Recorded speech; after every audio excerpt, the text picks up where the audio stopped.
Hello and welcome to Liberty Nation TV with your host, Jeff Charles.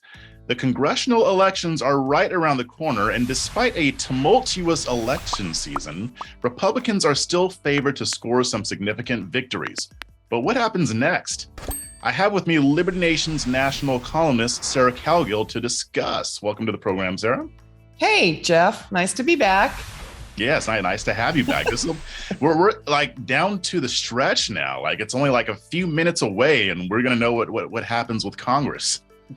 Yeah, and you know what? I don't mean to be a alarmist, but it can go either way at this point. It really can go either way. I think so too, especially in the Senate. But you tend to have your finger on the pulse when it comes to the Heartlanders and flyover country. How are they viewing the political landscape when it comes to these upcoming elections? Well, I can tell you this. Nobody is happy with Republicans sitting on their hands and clutching their pearls.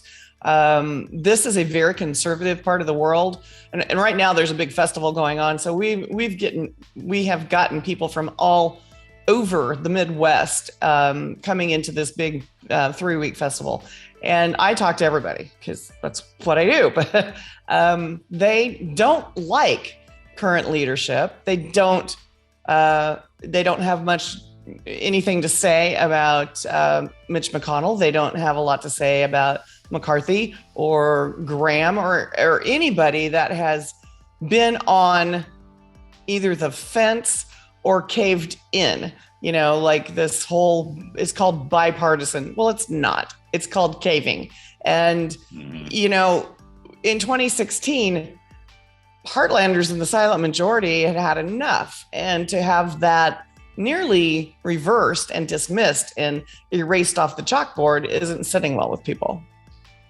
Yeah, so here's my question. I mean, we've been seeing these primary seasons where a lot of the non-establishment America First MAGA types have won their primary elections. And a lot of these may end up in Congress. So, I mean, like I said, they're probably going to retake the House, maybe the Senate if things, go as according to their plan.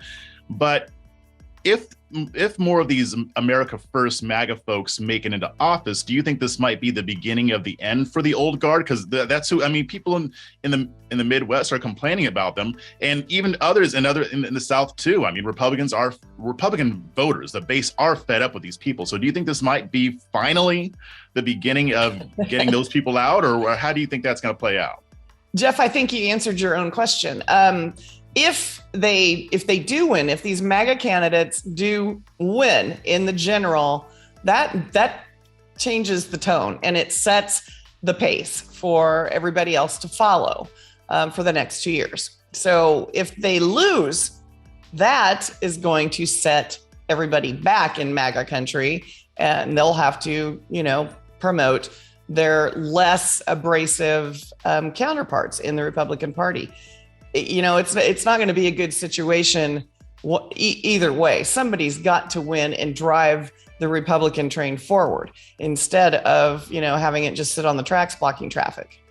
So let me ask you this.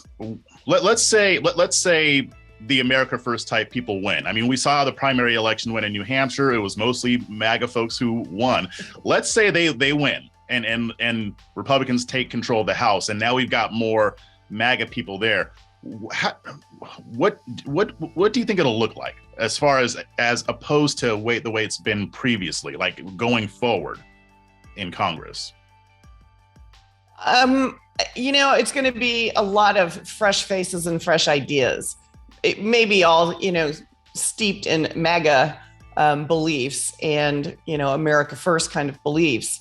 I think you're going to see an immediate backlash by anybody who didn't win in the general that takes office in January. I think you're going to see a big problem there if it's a MAGA controlled House and possibly a MAGA type controlled Senate with a few old codgers. The other thing I see is it's going to be a free for all. There's going to be people claiming more. They're going to be claiming election fraud. They're going to be claiming this or that or the other thing, because that's been a precedent now and people talk about it all the time, and it doesn't make it real. It doesn't also make it ever, it doesn't mean it's ever happened, but it's going to be used. It's the weapon of choice now. I didn't win because somebody else cheated. So that's going to be an ongoing problem, which is going to muddy the waters of whoever gets into office. Yeah, I agree. But what's also interesting, though, is that if they do win, the Democrats are going to claim voter suppression. I'm calling that right now. That's going to happen. They're going to say, Jim Crow 2.0 didn't let black people vote. So that's why all these MAGA extremists won. I don't disagree with that. And I think it goes on both sides of the aisle. There's going to be a lot of finger pointing regardless. There's going to be, they cheated. There's going to be voter suppression. Voter laws have done this, that, and the other thing. So yeah, I don't think we're going to clean this up anytime soon. It was successful in, beating the drum in 2020. So let's just take a step back and see how this group, whoever comes in, can move the needle, a little bit, even if it's a little bit in the right direction. And what's interesting is that, we've been seeing signs of how the new GOP might act once they have power. I mean, I know House Minority Leader Kevin McCarthy isn't MAGA per se, but I mean, he kind of, MAGA adjacent. He gets along with Trump, and he's already not only promised a whole series of investigations, they've already been laying the groundwork for it. They're already preparing for this, actively preparing. So that kind of tells me that this isn't the usual Republicans will promise stuff, and then once they get into power, they'll sit on their hands. But with this new crop of candidates coming in, I would expect to see a way more aggressive GOP after they take power. What do you think? I would expect a tough fight for McCarthy coming in and wanting, if they do take the House, coming in and wanting to be in charge. I expect a giant pushback on that. And only because from what I see and hear just here in middle America, in the boonies, people, they're very respectful here until they're not. And then when they're not, it's like, oh my gosh. And a lot of the GOP has lost favor. Even the moderate in between guys that seem like they can get along with anybody. So I don't know if that leadership is going to be able to prevail. And if it does prevail, I don't know how hard and fast he can drive that train. Anything that they come up with is going to be a fight. So, whatever they want to do now, investigations aside, and I think that will go further in pleasing people here in the middle of nowhere versus great legislation, because that's what we've become. It's all about getting the other guy. We don't get rid of it and move on. We just harbor it. We stew on it. So I think that would be probably going to be who's going to bring the best, lawsuit to the table, so to speak. And I don't know who that's going to be. Yeah, who's going to expose the most Democratic malfeasance, which I can kind of say that kind of makes a little bit of sense, because even if they do retake the House, and let's even say they retake the Senate, they still got Biden in the White House. So they're probably not going to have enough power to really get a whole lot done. Maybe they'll be given a little bit of leeway for that. But if they are willing to actually take action, or at least appear that they're taking action against, say, the FBI, Hunter Biden, investigating the Afghanistan withdrawal, COVID origins, yada, yada, yada, I think that would actually win them a lot of favor with the base. But here's my other question. When it comes to Heartlanders, do they think that with these new lawmakers, the GOP can actually start affecting change, or does more purging of the old guard have to take place? Because there's still Senate elections coming up and other congressional elections. How far does this have to go before we can actually say that this is a new party or a MAGA party or whatever you want to call it?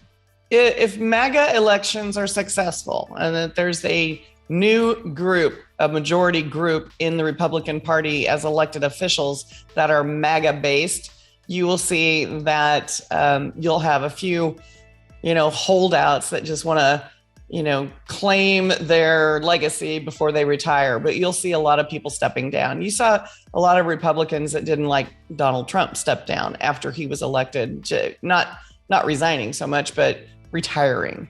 And I think you'll see that. I think that opens the door for new leadership to step in. If it's still just a muddy mix of the elitist, the old guard, the new guys, they'll have to find a way to work together.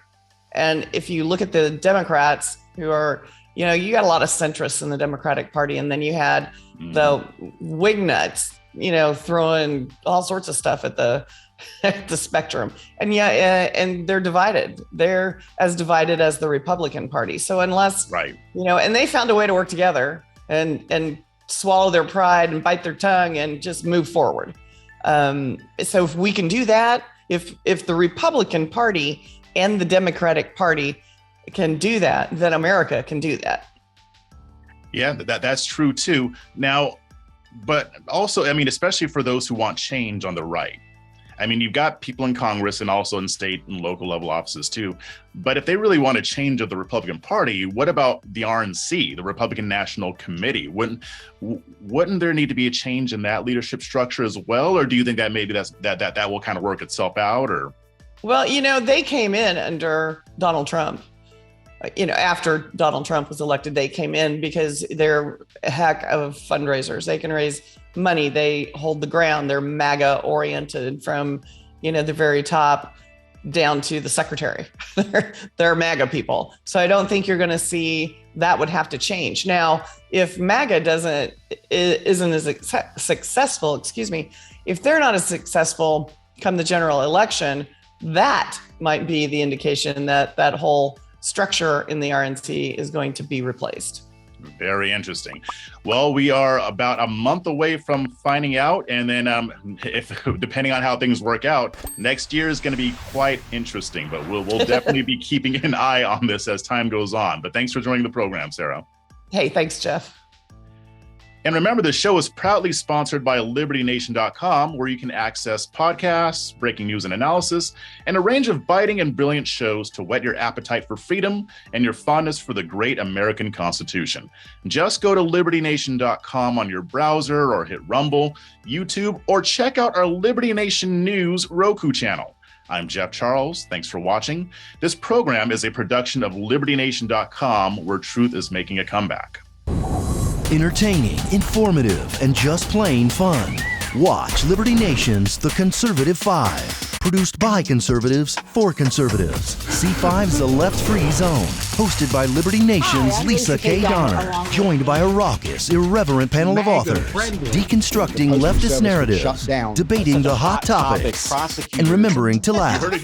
Join the official conservative safe space. You only did that to piss Jeff off. Liberty Nation's The Conservative 5.